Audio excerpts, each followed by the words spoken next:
Why the moral compass dies. Spirit versus flesh. The 7 deadly sins.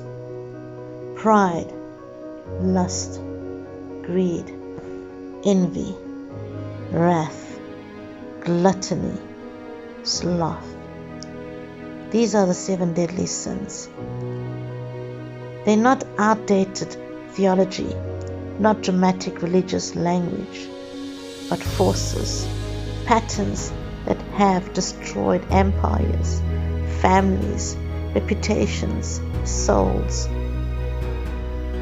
Every betrayal begins in one of them. Every quiet act done in darkness is rooted in one of them.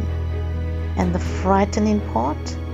Most people don't realize when they've crossed the line. So how does a person lose their moral compass? How does someone lie, cheat, betray, destroy, kill, and still sleep peacefully? Because the spirit went silent. When the spirit becomes weak, the flesh becomes strong.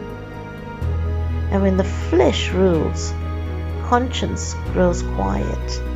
Not immediately. At first it whispers, then it softens, then it fades, until one day you feel nothing.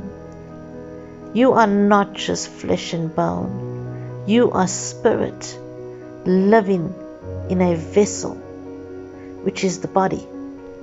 The body is temporary. The spirit is eternal. But when you feed the body more than the spirit, the balance shifts. And when that imbalance continues long enough, the spirit becomes starved.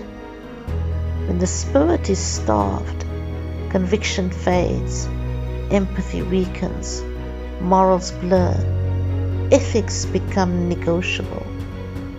And this is how someone can justify betrayal. This is how someone can rationalize cruelty. This is how someone can destroy something sacred and call it just a mistake.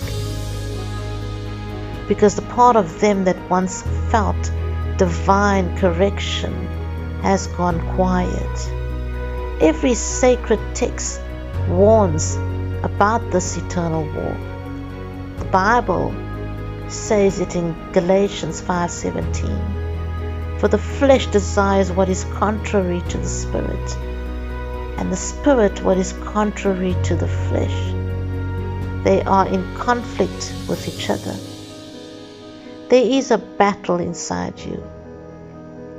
The Quran speaks about the nafs, the lower self, the part of the human being that pulls towards ego, appetite, and desire if left undisciplined.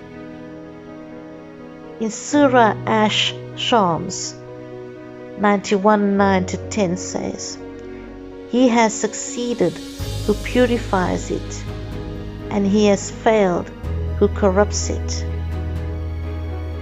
The Bhagavad Gita warns in chapter 3 verse 37. It is desire and anger born of passion, which are the great devourers, the enemy of wisdom. The Torah says it in Genesis 4:7. Sin is crouching at your door. It desires to have you, but you must rule over it.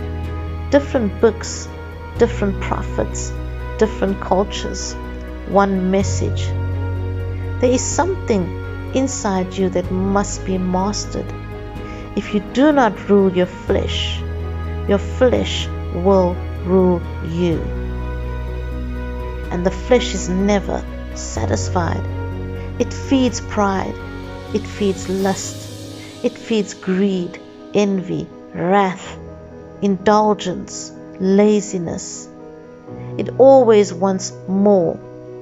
The flesh wants pleasure, the spirit wants purpose. The flesh wants validation, the spirit wants alignment.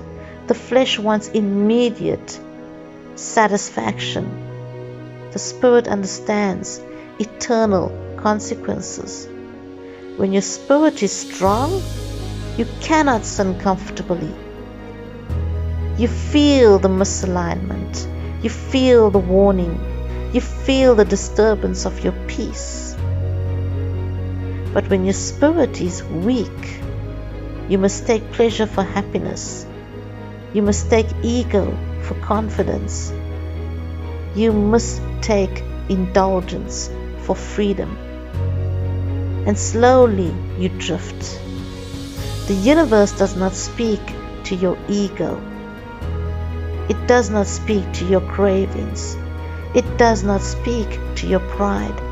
And it does not speak to your flesh. The universe, your Father, speaks to your spirit. If your spirit is drowned in distraction, lust, scrolling noise, validation, you will not hear guidance. And that is the terrifying part. Because once the spirit becomes weak enough, you can destroy your own integrity and feel justified. You can lose your moral compass and think you've evolved. But it is not evolution. It is decay. The 7 deadly sins are not random flaws. They are symptoms of a spirit that has not been fed, of a spirit that has long died away. So how do you strengthen your spirit? Not through performance, not through fear, or pretending to be good. You strengthen your spirit by seeking, by going inward, by sitting in stillness long enough to hear what your ego keeps interrupting, by meditating, praying, by aligning your higher self, your divine self. Meditation is not escape. It is recalibration. It is confrontation. It is where the noise of the flesh quiets and the voice of the Spirit returns.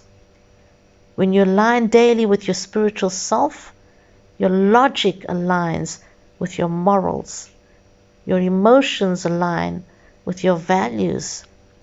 Your intuition sharpens and your discernment deepens.